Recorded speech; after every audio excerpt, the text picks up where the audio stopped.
BJP के star चुनाव प्रचारक और उत्तर प्रदेश के मुख्यमंत्री योगी आदित्यनाथ के बयानों से महाराष्ट्र की राजनीति में तूफान आ गया है। महाराष्ट्र चुनाव प्रचार में योगी ने कई बार बटेंगे तो कटेंगे का बयान दिया और उसके बाद अजित पवार ने इस पर कड़ा एतराज जताया है। हैरानी की बात है कि गठबंधन के साथ अजित पवार ही बीजेपी नेताओं के नारों पर सवाल खड़े कर रहे हैं। पिछले कुछ दिनों से ऐसी चर्चा कि अजित पवार और महायुति के नेताओं के बीच सुर मेल नहीं खा रहे हैं। अब सीएम योगी के बयान का विरोध करते हुए अजित पवार ने कहा है कि महाराष्ट्र शिवाजी अंबेडकर साहूजी महाराज की धरती है।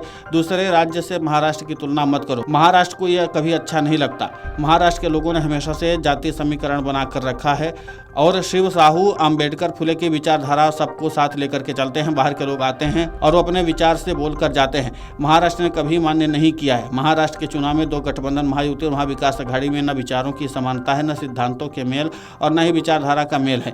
ये दोनों गठबंधन सिर्फ सत्ता के लिए हैं। कोई शर्तिया तौर पर यह नहीं कह सकता कि चुनाव नतीजे आने के बाद गठबंधन के दोनों तरफ के दल एक साथ रहेंगे या इधर उधर चले जाएंगे। इसके अलावा नेता और विधायक जो चुनाव जीतेंगे वो जिस पार्टी और जिस सिंबल के साथ लड़ रहे हैं वो उस पार्टी में रहेंगे या चुनाव नतीजों के बाद दूसरी तरफ चले जाएंगे। अजित पवार असहज इसलिए हो जाते हैं क्योंकि उनकी पूरी राजनीति आज तक साम्यवाद के खिलाफ रही है। इसके साथ ही उनके समर्थकों और उम्मीदवारों में अल्पसंख्यकों की अच्छी खासी संख्या है।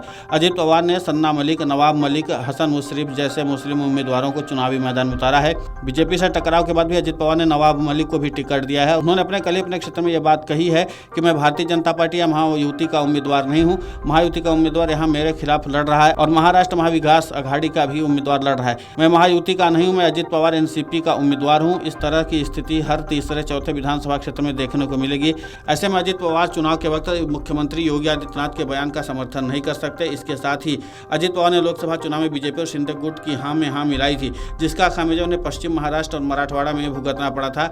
एनसीपी का basic vote bank Maratha, Kunbi और मुस्लिम वोट बैंक है। मराठवाड़ा में 15% के करीब मुस्लिम रहते हैं, तो उसका सबसे ज़्यादा नुकसान अजित पवार को था। यही कारण कि अजित पवार ने योगी के बयान से तुरंत किनारा कर लिया और कहा कि यह बयान महाराष्ट्र में नहीं चलेगा। अजित पवार को मालूम है कि उनके अस्तित्व का चुनाव है। ये असली और नकली एनसीपी के लिए भी पब्लिक परसेप्शन बनाने का चुनाव है, क्योंकि वो लोकसभा में पिछड़ गए थे तो विधानसभा चुनाव में इसमें किस तरीके से आगे आया जाए, इसलिए वो रणनीति पर काम कर रहे हैं।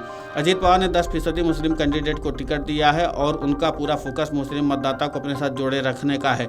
शरद पवार के खिलाफ एक नेता ने बयान दिया और अजित पवार ने उसकी कड़ी आलोचना करते हुए वरिष्ठ बीजेपी नेताओं से उसकी शिकायत भी की। कहीं न कहीं अजित पवार इस बार पूरी तरीके से सतर्क है। पिछली बार लोकसभा चुनाव में वो कई बार मंच से कह चुके थे कि शरद पवार को रिटायर हो जाना चाहिए। इसके अलावा बीजेपी भी शरद पवार पर हमले कर रही थी, लेकिन इस बार मराठवाड़ा और पश्चिम महाराष्ट्र जोन में शरद पवार के खिलाफ कोई भी नेता एक भी शब्द नहीं बोल रहा है, क्योंकि उनको पता है कि यहाँ पर शरद पवार को लोग काफी मानते हैं। शरद पवार ने यहाँ पर बहुत काम किया है।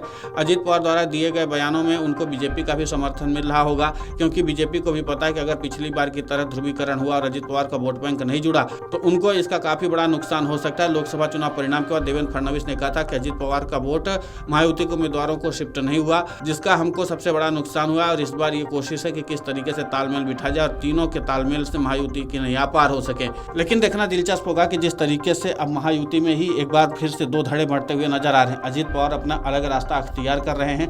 अजित पवार को बात भली भांति पता है कि जिस तरीके से उन्होंने शरद पवार के ऊपर निशाना साधा, लोकसभा चुनाव में खामियाजा भुगतना पड़ा।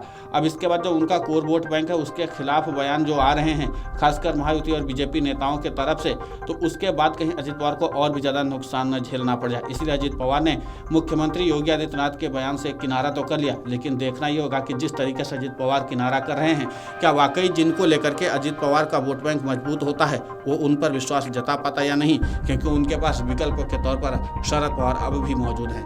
Video desk amarujala.com। अगर आप ये वीडियो YouTube पर देख रहे हैं तो हमारे चैनल को सब्सक्राइब कर बेल आइकन दबाएं और Facebook पर देख रहे हैं तो हमारे पेज को लाइक करें। 8 मिलियन प्लस सब्सक्राइबर, आपके इस भरोसे के लिए बहुत धन्यवाद।